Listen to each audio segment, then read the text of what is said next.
आए हैं हमारे साथ और उठाया। हम लोग ने सिर्फ बोला है 4 मंत्री जिनको हम चेंज चाहते हैं। बाद बाकी हमारे तरफ से कोई नाम नहीं दिया गया है। जो 12 हम लोग ने समर्थन पत्र दिया है उसमें से पार्टी किसी को भी बना दे, हमें कोई आपत्ति नहीं होगा। सर प्रदेश अध्यक्ष क्या कह रहे हैं, सीएलपी क्या कह रहे हैं, इतने कम्पिटिटिव रहते हैं स्टेट में, इतने कम्पिटिटिव रहते हैं तो ये 8 विधायकों को जाना नहीं पड़ता। मतलब सीएलपी के पास एक विधायक नहीं बच रहा है, प्रदेश अध्यक्ष का 8 विधायक बात नहीं मान रहा है। सबसे कोई भी राजनीति करियर का शुरुआत अगर कोई करता है तो वो चाहता है एक दिन विधायक बने, और विधायक पार्टियों की मजबूती होती है। वो विधायक दिल्ली में अपनी बात रख रहे हैं, आखिर ये रखने का मौका क्यों मिला? इसलिए प्रदेश नेतृत्व तो क्या कहता है उससे हमें कोई लेना देना नहीं। एक एक करके आप होपफुल हैं अनूप जी, आप होपफुल हैं क्या? मैं यही बोल रहा हूँ, हम लोग सब होपफुल हैं। और न्यूज़ 11 से कृपया करके खास तौर से मैं बोलना चाहूँगा, पर डे मीर साहब का एक दिन फोटो, दूसरे दिन उमंग सिंगार का फोटो, आपके न्यूज़ एंकर बोलते हैं विधायक लापता है। इस टाइप का बयानबाजी आप लोग से भी निवेदन है, मत करिए। राजेंद्र सिंह के परिवार को, फुरकान अंसारी के परिवार को, या फिर कोई अन्य व्यक्ति जो विधायक बन के आया है वो पार्टी के कार्यक्रम से, पार्टी के शीर्ष नेताओं से मिलने जा सकता है। अब लापता होने का क्या मतलब है भाई? अनूप जी ये तो पर्सनल। बल्कि मैंने तो आपके दिल्ली वाले रिपोर्टर को, भावना को खुद बुलाया था। अनूप जी एक बड़ा, लेकिन आपने अभी एक बड़ी बात आपने, कौन सा ग्रुप? कौन सा ग्रुप?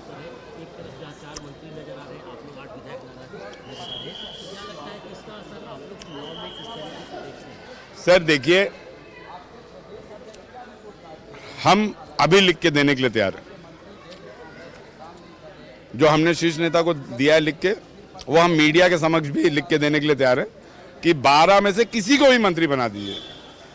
हम लोग कोई कुछ नहीं कहने जाएंगे, लेकिन अगर लॉयल्टी टेस्ट करनी है तो उन मंत्रियों का इस्तीफा लेके देख लीजिए, अगर विरोध नहीं हुआ तो बता दीजिएगा। जी एक सवाल आखिरी में, आपने बहुत बड़ी बात कह दी, आप अपने प्रदेश अध्यक्ष के ऊपर सवाल उठा रहे हैं। तो तमाम चीज़ों के बीच कहीं ना कहीं अनूप सिंह थे, और जिस तरीके से दिल्ली से लौटे हैं उसके बाद से यहाँ तमाम लोग पहुँचे हुए थे, और कुछ विधायकों से हम कोशिश करेंगे बातचीत करने की, और हो सकता है कि जिस तरीके का माहौल है उसमें अब कई लोग हैं खास करके, और इरफान अंसारी जी दिखाई पड़ रहे हैं, तो इरफान अंसारी जी से हम लोग बातचीत करने की कोशिश करेंगे।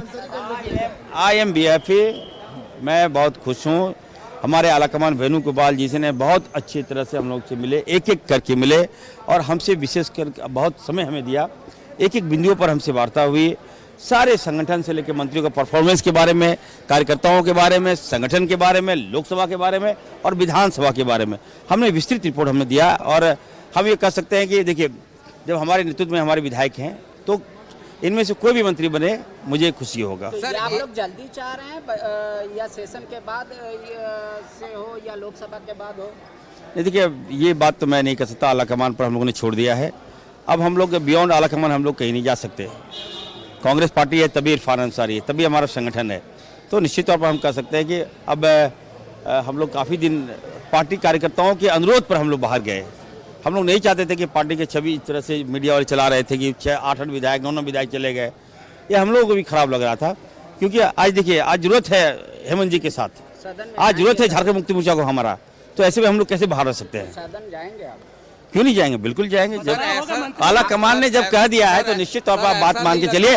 और सबसे ज्यादा अटैकर तो इरफान अंसारी है, भाजपा सबसे ज्यादा डरती है इरफान अंसारी से है। अगर मैं नहीं जाऊंगा तो भाजपा को तो लगता है खुला रास्ता मिल जाएगा, इसलिए मैं जाना जरूरी है। इरफान जी भाजपा कह रहे थे कि मंत्री बनने गए, खाली हाथ गए थे, खाली हाथ आए।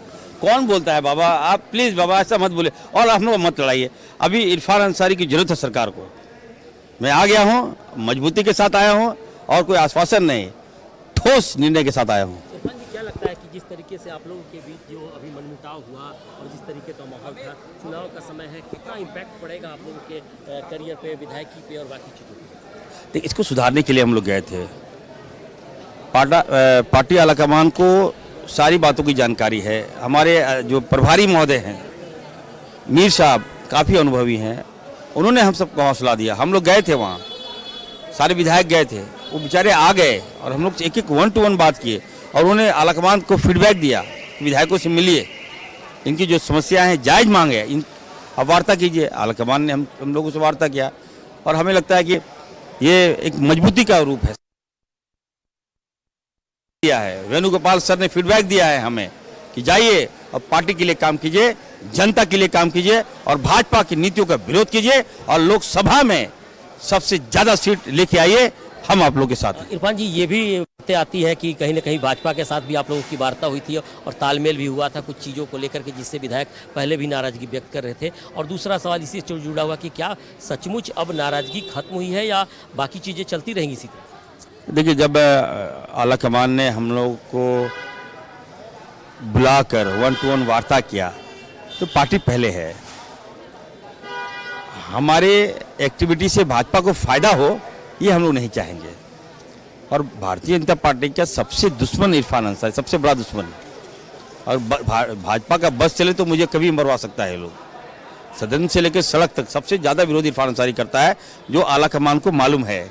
उनको एक एक बात मालूम है। मैं तो गया तो सारी बातें आलाकमान के पास रखी हुई थी कि मेरे एक्टिविटीज़ क्या है, हम क्या करते हैं, किसके खिलाफ हम लड़ते हैं। तो हमें लगता है कि सकारात्मक वार्ता हुई है और आलाकमान पे हम लोगों ने छोड़ दिया निर्णय। जो भी वो फैसला लेंगे हम लोग मानेंगे। अब एक अंतिम सवाल, किस तरीके से आगे की रणनीति होगी, क्योंकि अगर मंत्रियों में से किसी को नहीं हटाया जाता?